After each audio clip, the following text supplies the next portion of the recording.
দেশের চলমান রাজনৈতিক পরিস্থিতিতে সন্ধ্যায় বিএনপি ও জামায়াতে ইসলামীর সঙ্গে যমুনায় বৈঠকে বসছেন প্রধান উপদেষ্টা অধ্যাপক মোহাম্মদ ইউনূস। প্রধান উপদেষ্টার প্রেস উইং থেকে জানানো হয়, সন্ধ্যা 7:30টায় বিএনপি এবং রাত 8টায় জামায়াতের নেতাদের সঙ্গে বৈঠকের জন্য আমন্ত্রণ জানিয়েছেন প্রধান উপদেষ্টা।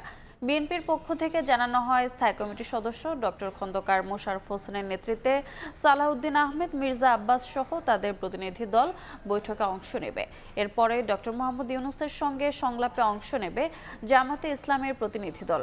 দলটির আমির ডাক্তার শফিকুর রহমান ও নায়েবে আমির সৈয়দ আব্দুল্লাহ মোহাম্মদ তাহের অংশ নেবেন বৈঠকে। বৃহস্পতিবার উপদেষ্টা পরিষদের বৈঠকে পদত্যাগের প্রসঙ্গ তোলেন ডক্টর মোহাম্মদ ইউনূস। এরপর থেকে নাটকীয় নানা ঘটনা প্রবাহে তোলপাড় রাজনৈতিক অঙ্গন। চলমান রাজনৈতিক পরিস্থিতি নিয়ে বৈঠকে আলোচনা হতে পারে।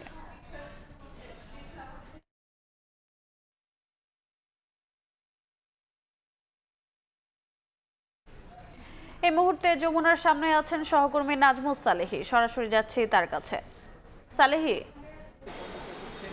এমন একটি সময় আসলে আজকের বৈঠকটি অনুষ্ঠিত হতে যাচ্ছে যখন আসলে সরকারের সঙ্গে রাজনৈতিক দলগুলোর নানা ধরনের টানাপোড়েন তৈরি হয়েছে। ইতিমধ্যে বিএনপি স্থায়ী কমিটির অন্যতম একজন সদস্য সালাউদ্দিন আহমেদ, আপনি জানেন যে অভিযোগ করেছেন যে বিএনপির তরফ থেকে সরকারের সঙ্গে যোগাযোগের জন্য নানাভাবে চেষ্টা করা হয়েছে, কিন্তু ডক্টর মোহাম্মদ ইউনূস তাদেরকে সময় দেননি। আর যে উদ্ভূত পরিস্থিতি, নানা নাটকীয় আসলে মোড় নিচ্ছে রাজনীতি, এবং এই যে ধোঁয়াশাপূর্ণ রাজনীতি, কখনো শোনা যাচ্ছে ডক্টর মোহাম্মদ ইউনূস তিনি পদত্যাগ করবেন বলে মনস্থির করেছেন, যেটি আমরা এনসিপির আহ্বায়ক নাহিদ ইসলামের মুখ থেকে আমরা সেটি যখন শুনলাম, তারপর থেকে আসলে রাজনৈতিক যে অস্থিরতাদের টানা পড়েন সেটা কিন্তু আরও বেশি তৈরি হয়েছে। সেই জায়গায় জামাত ইসলামের পক্ষ থেকে সর্বদলীয় বৈঠকের আহ্বান করা হয়েছে।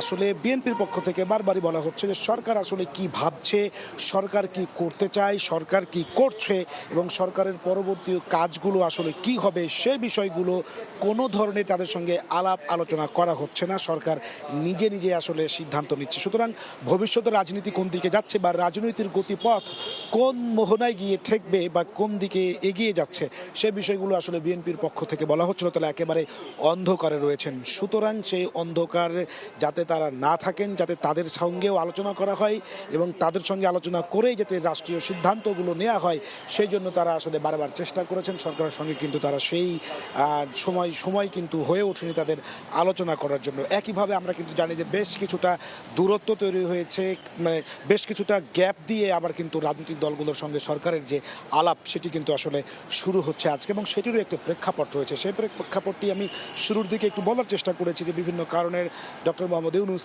তিনি বলেছেন যে তিনি আর অন্তর্বর্তী সরকারের প্রধান পদে তিনি থাকতে চান না, তিনি পদত্যাগ করছেন। এবং দক্ষিণের যে মেয়রের যে ইস্যুটি, বিএনপি নেতা ইশরাক হোসেন তার যে মেয়র, তাকে শপথ পড়ানো নিয়ে এক ধরনের জটিলতা তৈরি হয় এবং সেটি নিয়ে কিন্তু তারা সরব ছিল বিএনপি রাজপথে। সুতরাং সেটিকে কেন্দ্র করেও এবং নানা ধরনের অস্থিরতা কিন্তু রাজনীতিতে ছিল। সরকারের তরফ থেকে আসলে যেই যুক্তিগুলো আসলে দেওয়া হয়েছে, যেটি আমরা বিভিন্ন গণমাধ্যমে জানতে পেরেছি, সেটি হচ্ছে সরকার বলছে যে সরকারের যিনি প্রধান ডক্টর মোহাম্মদ ইউনূস তিনি আসলে বলছেন যে রাজনৈতিক দলগুলো যদি সেই সহযোগিতাপূর্ণ সহাবস্থাতে না থাকে তাহলে তিনি আসলে দায়িত্ব পালন করা তার পক্ষে অসম্ভব। তার মানে হচ্ছে যে এক ধরনের যে রাজনৈতিক দলগুলোর সঙ্গে যে টানা পড়েন, দীর্ঘ সময় তাদের সঙ্গে যোগাযোগ এবং তাদের যে আলোচনার যে গ্যাপ সেটি তৈরি হওয়ার কারণে কিছুটা ভুল বোঝাবুঝি তো আমরা বলতেই পারি। সেই জায়গাটি থেকে আসলে কি হচ্ছে, সরকার কি করতে চায় এবং সরকার সহযোগিতা চেয়েছে রাজনৈতিক দলগুলোর পক্ষ থেকে। আজকে ধারণা করা হচ্ছে যে সরকার আইন শৃঙ্খলা উন্নয়নে এবং আন্দোলনের যেই ধরনের হচ্ছে যে মাঠে আন্দোলন ছড়িয়ে পড়েছে বিভিন্ন দাবিতে, সেগুলোকে কীভাবে কিছু কমিয়ে আনা যায়, সরকার সেই বিষয়গুলো নিয়ে রাজনৈতিক দলগুলোর সহযোগিতা চাইবে এবং আইন শৃঙ্খলা উন্নয়নে আসলে সহযোগিতা চাইবে। পাশাপাশি রাজনৈতিক দলগুলোর পক্ষ থেকে নির্বাচনের তারা সুনির্দিষ্ট রোডম্যাপ দাবি করবেন, তারা সেই পরামর্শ দিবেন। সব কিছু মিলিয়ে যে পরিস্থিতি তৈরি হয়েছে তাতে আজকের যে বৈঠক সেটি হচ্ছে যে খুবই গুরুত্বপূর্ণ। এই ছিল আমার কাছে যমুনার সামনে থেকে সর্বশেষ। সরাসরি যুক্ত ছিলাম যমুনায়।